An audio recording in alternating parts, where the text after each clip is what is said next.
I like being on tour. I mean, being in the music business, it's great because you get the opportunities to do all your favorite things, but you're not doing them constantly. So you're on tour. I'm just here for 4 days on the Schiller tour, but normally for my own tours it could be anything from 10 days to 3 weeks, and sometimes more, but usually not more than 3 weeks at a time. And then you have the opportunity to be at home for a bit, and then if you're in the studio, I have a studio at home, so I'm at home and I'm doing another favourite thing, which is recording. So when you sort of get tired of being in the studio, it's nice to go out on tour. And so it's a great I wouldn't call it a job. It's just it is a great career, and I love it, and that's why I'm still doing it after over 30 years and more. But I had no idea that I would be touring when I started off many years ago.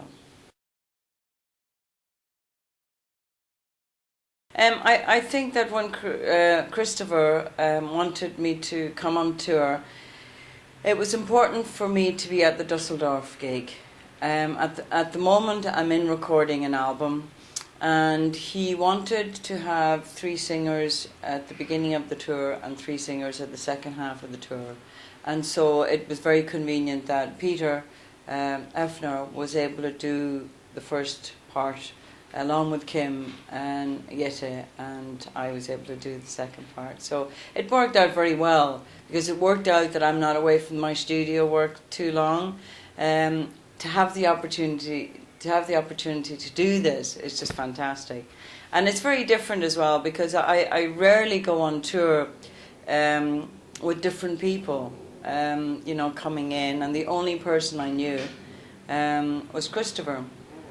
So it's wonderful meeting new musicians, playing with different musicians, meeting new fantastic singers. And I think it's the difference between myself and Kim and Jette is fantastic. I mean, what Christopher has done is really something. He's really brought a great bunch of musicians together. I mean, Rolf and Cliff on the percussion drums and everything. It's such a strong body behind it all. And then all the other, the guitarists and the bassists and the keyboard and Christopher himself.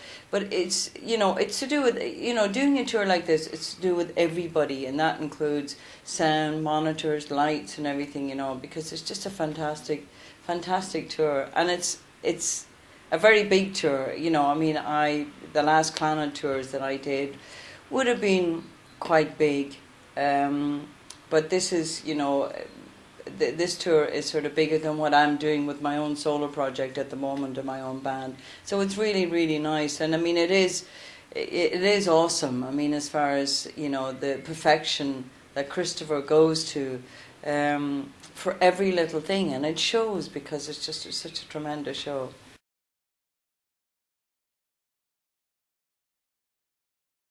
Clannad, my family band that I've sung with for nearly 30 years, and with 18 albums. I mean, you could say we started off folk, but it became quite contemporary, and we were the instigators of developing a sound that's now universal. This kind of it's an aura of kind of voices and harmonies, and people that would have seen the Titanic or movies like this would have copied the sound that we as Clannad started.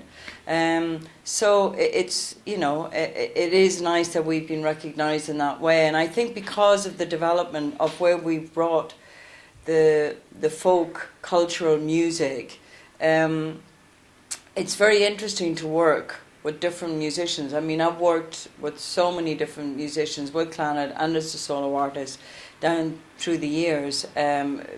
Real cross section of performers, whether it was Paul Young, Chicane, Shane MacGowan, Robert Plant, Joe Jackson. It's a long list, and I love working with people. I really do, and I think I benefit as well co-writing with people.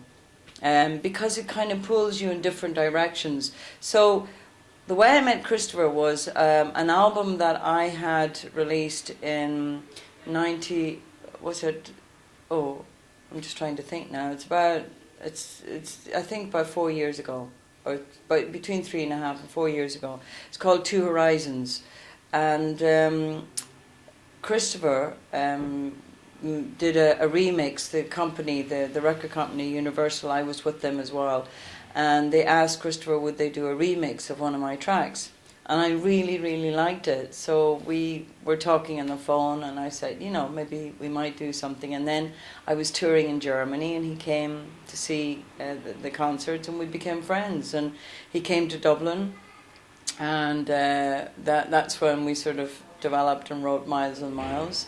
And then on another German tour, I had a couple of free days, and I went to Berlin, and we did Fall Down, that's how the tracks kind of developed. So it was really nice to do them, and I think because of his music and what I do marries very well. It's very interesting because he himself uses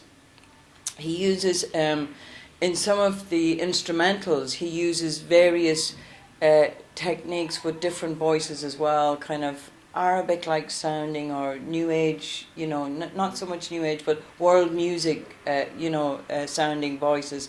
So, and that's where I kind of, I suppose, see myself as well. I would consider myself more world music than where people put me either New Age or folk or whatever, because I think it's developed from that.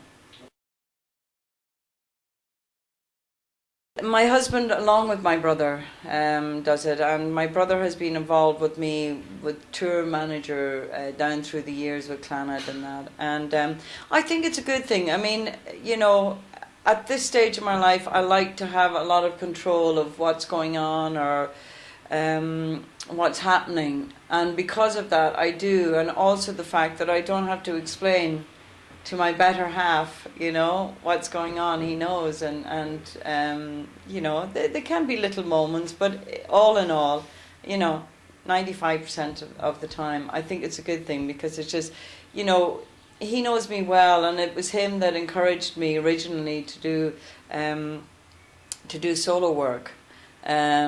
So he knows what's good for me, and we share so much together, and I think we're a very good unit in a partnership, along with being married, that it works, because we kind of feel we want the same things. You see, I think that because of the kind of music I do, I'm always asked to get involved. You know, for example, just 2 years ago, you know, I get a call from Hans Zimmer. You know, I go to Los Angeles and I did some music for King Arthur, and then we wrote together the theme at the end. And because I'm not a pop star, or you know, I don't have to pretend that I'm rocking it out on stage or anything, I think that because the kind of music I do is something that can move along for quite a long time, really. So it's up to me.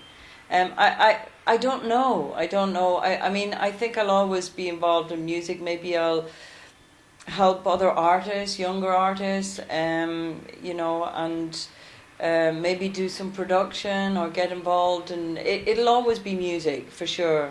And my kids, who are 14 and 12, are very musical. I wouldn't like to push them into it, but I know that maybe one of them might get involved within the music business a bit, and if so, I'd like to be there to help out if I can. But you know, whatever it is, it will be music. You know, before I sort of went professional, I was a music teacher, so I can always go back to that. But it's going to be music anyway. The next thing for Moya Brennan is I have I'm at the moment in the process of finishing an album. I'll have it finished and coming out in September.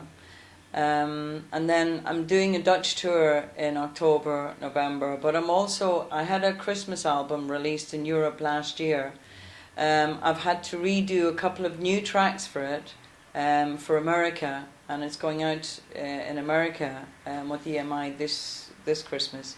So that's going to keep me kind of busy because of just with the new album and the promotion of the new album and with the tours, and I'm also doing fair amount of festivals during the summer in Belgium and in Italy and in Germany and in Holland, and so a couple of places like that, and then with the promotion of the Christmas album in America. It's going to keep me busy, I think. So, but I like it like that.